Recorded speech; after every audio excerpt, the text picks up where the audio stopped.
Hello friends, कैसे हैं आप सब। स्वागत है आपका मेरे YouTube channel my feelings my inspiration में। मैं इस चैनल के थ्रू समय समय पर आपके साथ अपनी फीलिंग्स शेयर करूंगी जो मुझे ज़िंदगी को अच्छे तरीके से जीने के लिए इंस्पायर करती हैं। और मेरी इस सीढ़ी का पहला कदम है सेल्फ मोटिवेशन।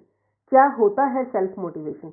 इसका मतलब तो हम सभी जानते हैं, लेकिन असल ज़िंदगी में हम में से बहुत से लोग ऐसे हैं जो इस पर कभी विचार ही नहीं करते, या यूं कहूं कि असल ज़िंदगी में हम इसे काम में नहीं लाते। इसका मैं एक ही लाइन में वर्णन करूं तो हमें अगर अपने सपनों को साकार करना है तो हमें खुद पे भरोसा रखना होगा। कई बार हमारे सामने ऐसा समय आता है कि हम परिस्थितियों से हताश निराश हो जाते हैं। हमें लगता है कि ये काम तो हमारे बस का है ही नहीं, लेकिन सच यही है कि यदि हमने अपना लक्ष्य निर्धारित किया हो तो उसे पाना मुश्किल नहीं है। हमें ज़रूरत है थोड़ी सी लगन, मेहनत, इच्छा शक्ति और आत्मविश्वास की। और ये आत्मविश्वास ही तो है सेल्फ मोटिवेशन। खुद को प्रोत्साहित करना या खुद पर विश्वास रखना। अगर हमें खुद पर विश्वास है तो हम अपने आप पर भरोसा रखकर जो भी काम करते हैं उसे में हमें सक्सेस मिलती है। और ऐसे में हमारे काम की दूसरे तारीफ करें तो हमें बहुत ही अच्छा लगता है, लेकिन जब हम सेल्फ मोटिवेटेड हों तो हमारे काम की कोई तारीफ करे या ना करे, हमें इससे ज़्यादा फर्क नहीं पड़ता। हमारा बस यही मकसद रहता है कि हमें अपना काम करते जाना है और हमारा केवल एक ही लक्ष्य होता है, नदी की तरह बहते जाना। नदी जब बहना शुरू करती है तो वो सागर में जाकर ही मिलती है। सागर ही उसकी मंजिल होता है। बीच में वो कहीं भी रुकती नहीं है, क्योंकि जो वो अगर बीच में रुकी तो वो सूख जाएगी। उसके रास्ते में आने वाले पहाड़ों, पत्थरों या रुकावटों से उसकी गति तो धीमी हो जाती है, उसकी स्पीड तो स्लो हो जाती है, पर मंजिल को पाने का उसका हौसला नहीं डगमगाता।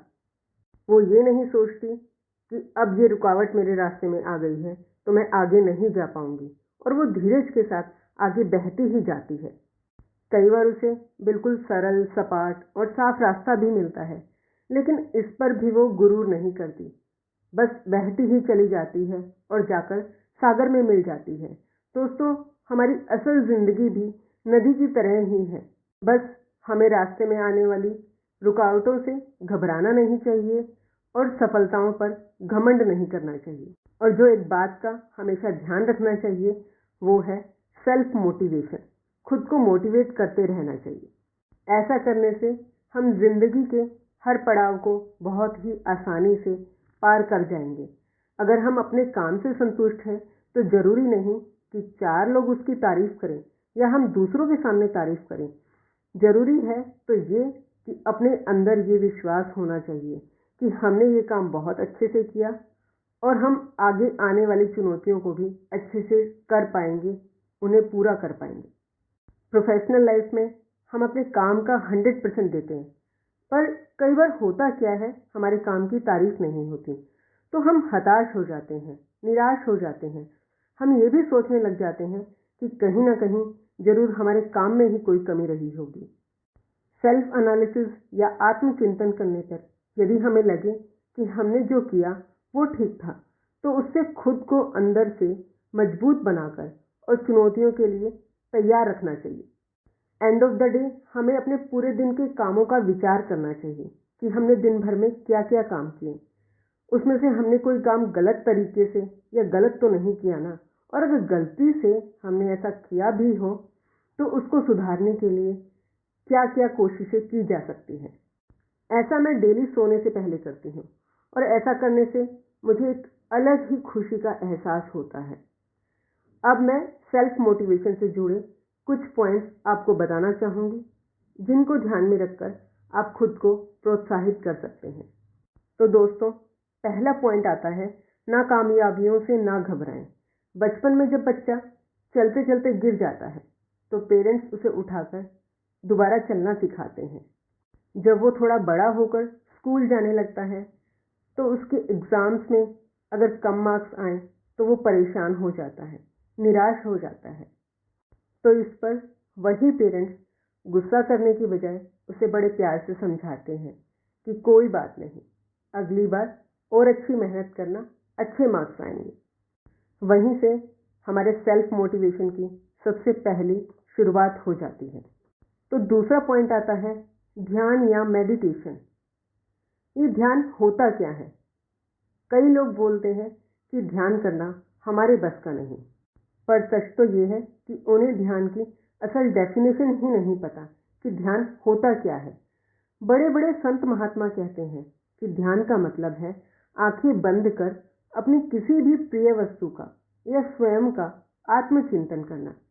बस कुछ समय के लिए खुद को शांति से एकांत में बैठा लेना। अपने आप को चिंताओं और परेशानियों से निकालने का सबसे सरल उपाय है ध्यान। कई बार अपनी प्रोफेशनल या पर्सनल लाइफ के काम को लेकर हम इतने टेंस हो जाते हैं कि हमें ये लगने लगता है कि ये काम मुझसे नहीं होगा। इन सब चिंताओं से निकालने का एक ही उपाय है ध्यान। ध्यान से हमें जो सुकून मिलता है उससे हम खुद को प्रोत्साहित कर सकते हैं, या यूँ कहूँ कि सभी बीमारियों का एक ही इलाज है ध्यान। हमें अपने डेली रूटीन में ध्यान को अवश्य शामिल करना चाहिए। ये मैटर नहीं करता कि आप 5 मिनट का ध्यान करते हैं, 10 मिनट का ध्यान करते हैं या आधे घंटे का ध्यान करते हैं। आप शुरुआत 1 या 2 मिनट से कर सकते हैं और फिर धीरे धीरे उसको बढ़ाते जाएं। पर ध्यान को अपनी ज़िंदगी में ज़रूर लाएं। अगला पॉइंट आता है किसी को भी अपना मेंटर जरूर बनाएं। मेंटर होता क्या है? कौन होता है मेंटर? कोई भी वो इंसान मेंटर हो सकता है जिससे आपको कुछ अच्छा, नया और पॉजिटिव सीखने को मिलता है। मेंटर कोई भी हो सकता है, कोई अपने टीचर को, कोई पेरेंट्स को, तो कोई अपने गुरु को अपना मेंटर मानता है। मेरे लिए मेरी माँ ही मेरी सबसे बड़ी मेंटर है। मेरी माँ ने हमेशा मुझे अच्छी और पॉजिटिव बातें ही सिखाई हैं। वही हमें खुद को प्रोत्साहित करने की सबसे बड़ी प्रेरणा स्रोत है। तो नेक्स्ट पॉइंट आता है सफल लोगों की स्टोरीज पढ़ने का। हमें सफल लोगों की स्टोरीज जरूर पढ़नी चाहिए। कई बार बहुत से लोग ऐसे होते हैं जिनकी कामयाबी की कहानी से भी हमें बहुत अच्छी प्रेरणा मिलती है। यहाँ मैं उन लोगों की बात कर रही हूँ जिन्हें सफलता विरासत में नहीं मिलती, जिनके पास शुरुआत में कुछ भी नहीं होता। वो अपनी आत्मविश्वास, अपनी कुछ पाने की इच्छा, कुछ करने की इच्छा, अपनी मेहनत और लगन के बलबूते पर कामयाब बनते हैं। ऐसे लोगों की सक्सेस स्टोरीज भी हमें अंदर से मजबूत बनाती हैं और हमारे आत्मविश्वास को जगाती है। तो हमें ये स्टोरीज जरूर पढ़नी चाहिए। तो नेक्स्ट पॉइंट इज हताश करने वालों से बचें। हमारी ज़िंदगी में हमारे आसपास बहुत से लोग होते हैं, हर तरह के लोग होते हैं। कुछ हमें पॉजिटिवली सपोर्ट करने वाले होते हैं, तो कुछ हमें हताश और निराश करने वाले भी होते हैं, जिनके पास हमेशा नेगेटिव बातें ही रहती हैं। अक्सर ऐसे लोगों के ये शब्द रहते हैं कि अरे ये काम तुमसे नहीं होगा, या छोड़ो ये तुम्हारे बस का काम नहीं है। हमें ऐसे लोगों की बातों को दिल से नहीं लगाना चाहिए और ना ही इन्हें ऑन द स्पॉट जवाब देना चाहिए। इसकी बजाय हमें अपने काम को अच्छे से करने की कोशिश करनी चाहिए। पूरी मेहनत और लगन से, अपनी इच्छा शक्ति से उस काम को करने में जुट जाना चाहिए। जब हम सफल हो जाते हैं तो हमें किसी को जवाब देने की कोई ज़रूरत ही नहीं रह जाती, क्योंकि सबको हमारा काम दिखता है और कहते हैं ना कि काम बोलता है। तो ऐसे लोगों को भी अपने आप जवाब मिल जाता है। लेकिन ऐसे लोगों की नेगेटिव वाइब्रेशन से हमेशा बच के रहना चाहिए।